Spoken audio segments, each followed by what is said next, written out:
Going from a very, I'm going to say corporate, I don't know if that's the right term, but like, a very corporate environment to now shifting into like, this is going to be your vision and you're going to you're becoming a founder or an entrepreneur and then being really successful at it. And you weren't really following like, oh, this is now the fastest growing market of organic like water, right? I'm just making that up.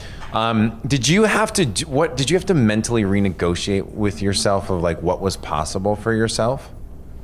I rose in AOL and, I give this talk to, many of my team members. I became the youngest vice president inside of AOL and was, was like really proud about that. Really loved being at the, I'm a builder. I mean, I know that about myself, that I'm curious. I've always been curious. I never. I wrote that down as your superpower, by the way. So, I think that's right. Hey, Kara, good to see you again. I met you at War Room. You're awesome. Oh, yeah. It's great. I'm a fellow builder, and I'm just sitting here amazed hearing your story again about, I guess I want to understand some more about the energy needed to fight through some of these big ones. Like first, your husband like not being your biggest cheerleader at the launch, the investors when you've got 33,000 bottles sitting in the warehouse. Yeah. This idea when you want to go direct to and get the data in Amazon, like the massive shift of a builder. Because like as a builder,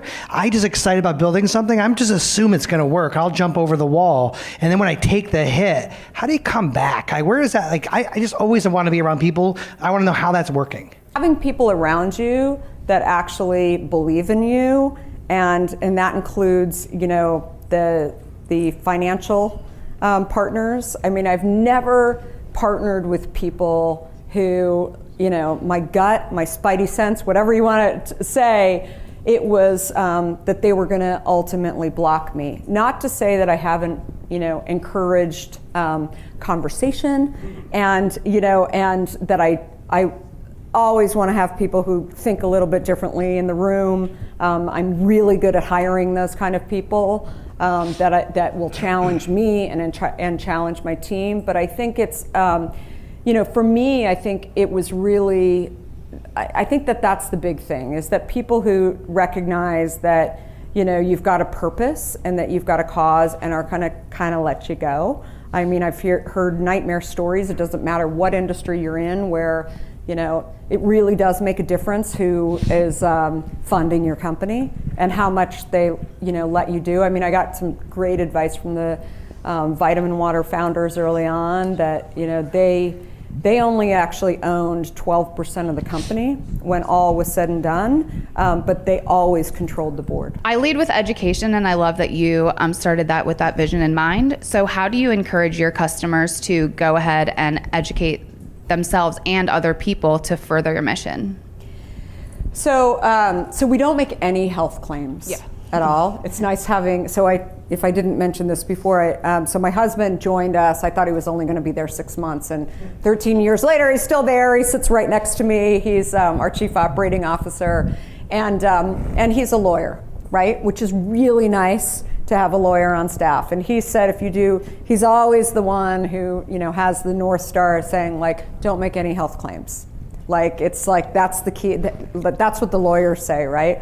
And so what's great, what we've seen over time is that this customer is actually seeing change in just drinking hint, right? And we get questions, not every day, but every few days, like, what do you guys put in there? Like, why don't I have type 2 diabetes anymore? Why am I losing weight? And we're like, our response is always like, it's not about hint, it's about the other stuff, right?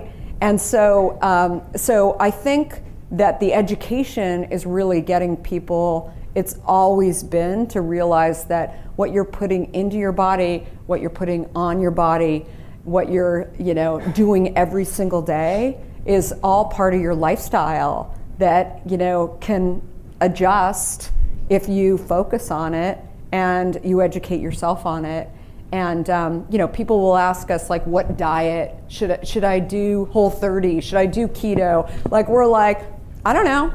Like, maybe you should try them all and see what works for you. I mean, we're probably the only drink that is like, diet agnostic, and we're like, look, you need to figure out what works for you, and you need to start paying attention. I mean, it's so funny when you think about it. We pay attention to so many other things in our life. We want to understand, like, what kind of gasoline we're putting in our cars, what kind of, air we're putting in our tire, or what kind of, whatever it is, what kind of paint we're putting on our walls, and we don't pay attention to what we're doing, which is really crazy. Right? And so that's what we preach really to, everybody. Do what works for you and keep testing it and keep trying it and keep, leveling up, right? Keep trying to do better, and that's the big thing.